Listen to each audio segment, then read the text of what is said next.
Neuronal migration disorders are a group of birth defects caused by the abnormal migration of neurons in the developing brain and nervous system. In the developing brain, neurons must migrate from the areas where they are born to the areas where they will settle into their proper neural circuits.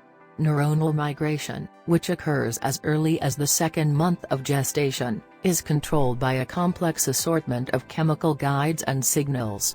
When these signals are absent or incorrect, neurons do not end up where they belong.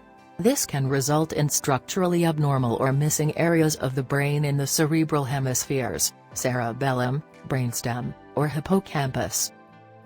The structural abnormalities found in NMDs include schizencephaly, porencephaly, lysencephaly, agyria, macrogyria, polymicrogyria, pachygyria, microgyria, micropolygyria, neuronal heterotopias, agenesis of the corpus callosum, and agenesis of the cranial nerves.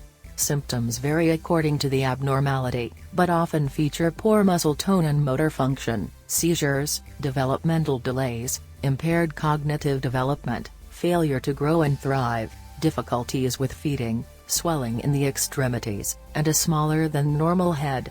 Most infants with an NMD appear normal, but some disorders have characteristic facial or skull features that can be recognized by a neurologist. Several genetic abnormalities in children with NMDs have been identified. Defects in genes that are involved in neuronal migration have been associated with NMDs, but the role they play in the development of these disorders is not yet well understood. More than 25 syndromes resulting from abnormal neuronal migration have been described. Among them are syndromes with several different patterns of inheritance. Genetic counseling thus differs greatly between syndromes. The prognosis for children with NMDs varies depending on the specific disorder and the degree of brain abnormality and subsequent neurological signs and symptoms. Treatment is symptomatic, and may include anti-seizure medication and special or supplemental education consisting of physical, occupational, and speech therapies.